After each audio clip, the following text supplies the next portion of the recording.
አሰላሙ አለይኩም ወራህመቱላሂ ተዓላ ወበረካቱ። ሰላም ጤና ይስጥልኝ የተከበራችሁ የበልግ ቲቪ ቻናል ቤተሰቦች፣ ዛሬ ይዘንላችሁ የመጣነው ስለ ፀሐይ እንዲሁም ስለ ጨረቃ የህልም ፍቺዎችን ይዤላችሁ ቀርቤያለሁ። ይህን ከማቅረቤ በፊት ለቻናላችን አዲስ የሆናችሁ ሰብስክራይብ እያደረጋችሁ፣ ነባሮች ደግሞ ላይክ እያደረጋችሁ እስከ ቪዲዮ መጨረሻ ተከታተሉን። በዚህ ቻናል የምናቀርብላችሁ የተለያዩ የፈርኒቸር ስራዎችን እያቀረብን በየሀገሩ እናደርሳለን። አልጋ፣ ሶፋ፣ ቁምሳጥን እንዲሁም ኪችን ካቢኔት የተለያዩ የፈርኒቸር ስራዎችን ባላችሁበት ሆናችሁ አሰሩን፣ እየሰራን ባላችሁበት ቦታ እናደርሳለን። አድራሻችን ወሎ ከሚሴ ነው። ዛሬ ይዤላችሁ የመጣሁትን እንግዲህ ወደ ህልም ፍቺዎች እንገባለን። ስለ ፀሐይና ስለ ጨረቃ ነው ይዤላችሁ የቀረብኩት። መጀመሪያ ፀሐይን ይዤላችሁ ቀርባለሁ። ቀጣይ ደግሞ በሚቀጥለው ቪዲዮ ስለ ጨረቃ ይዤላችሁ ቀርባለሁ ማለት ነው። ፀሐይ ወደ ቢጫነት መለወጧን ማለም። አንድ ህልመኛ ፀሐይን ወደ ጨረቃነት፣ ፀሐይ ወደ ቢጫነት ስትለወጥ ካየ ወይም ካለመ ፀሐይዋ ህሙማንን ታስጠነቅቃለች ማለት ነው።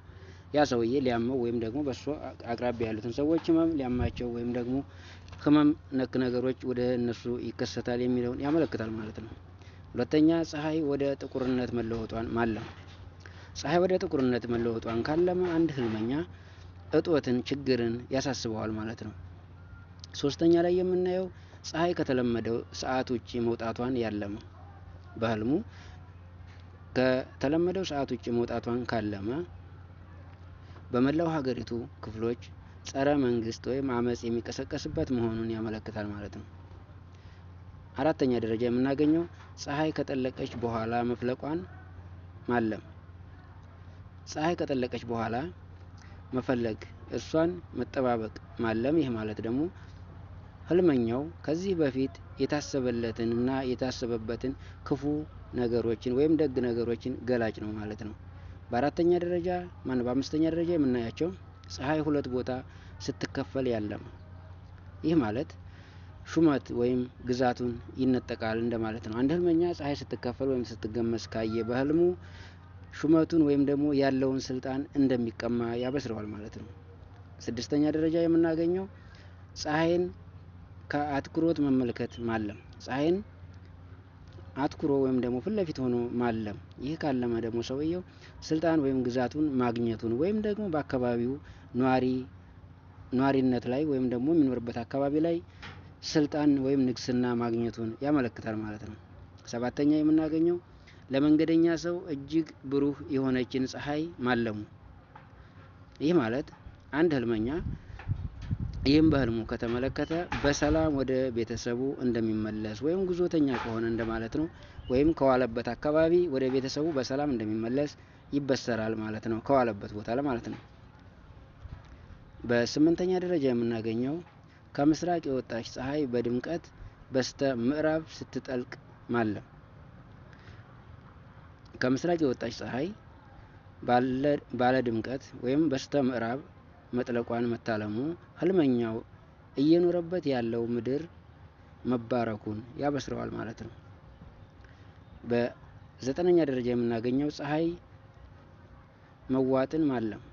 ፀሐይ መዋጥን ካለመ አንድ ሰው ጭንቀትና ሀዘን ሲከፋም ሞትን ያሳያል ማለት ነው። ፀሐይን ሲወጥ ካየ አንድ ህልመኛ በህልሙ ይህ ማለት እንግዲህ ሀዘንን ወይም ደግሞ ሲከፋ ከዛ ከባሰ ደግሞ ሞትን ያስጠነቅቃል ማለት ነው።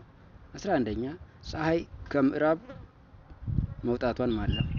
ፀሐይ በተለመደው ሳይሆን በተቃራኒው ስትወጣ ካለመ ፀሐይ ከምዕራብ መውጣቷን ማለሙ ወይም ደግሞ በህልሙ ካየ የስም ማጥፋት ህመሙን፣ ሌሎች ስራዎችን ይፋ ማውጣት ወይም ደግሞ የገዛ ሚስጥርን ማባከንን ወይም ድርጊትን ያመለክታል ማለት ነው። 12ኛ ላይ የምናገኘው ፀሐይ ተፈጥሯዊ ቅርጿን ማጣቷን ማለም።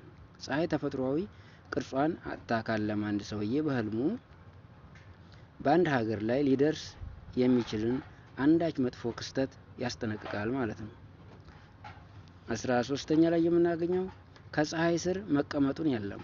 አንድ ህልመኛ ፀሐይ ከላይ ሆና እሱ ከታች ሆኖ መቀመጡን ካለመ ክብርንና የተባረከ ትሩፋትን ያገኛል ማለት ነው። ይህ መልካም አጋጣሚ እንደማለት ነው። 14ኛ የፀሐይ ጨረር መያዙን ያለመ። አንድ ሰው በህልሙ የፀሐይ ጨረርን መያዙን ካለመ የተትረፈረፈ ሀብትን ያገኛል እንደማለት ነው። ወይም በረከትን ይሰጠዋል ማለት ነው። 14ኛ ላይ የምናየው አንዳች ነገርን መሸሸግ ላይ ሳለ ፀሐይ ከወጣችበት አንዳች ነገርን ከመሸሸግ ላይ ፀሐይ ከወጣችበት ይህን ያለመ ደግሞ ገመናው ይፋ ይወጣበታል ማለት ነው። 15ኛ ላይ የምናገኘው ከፀሐይ መሸሹን ያለመ ሚስቱን ይፈታል ወይም ከመንግስት በኩል ከሚቃጣበት ጥቃት ያመልጣል ማለት ነው። ውድ የበልግ ቲቪ ቻናል ቤተሰቦች ዛሬ ይዤላችሁ የመጣሁት ይህን ይመስል ነበር። በቀጣይ ይዤላችሁ የምመጣውን ጠቁሙኝ ወይም ደግሞ ከዚህ ቀጣዩን ክፍል እንዳቀርብላችሁ ኮሜንት ሴክሽን ላይ አንድ ቁጥርን ጻፉልኝ።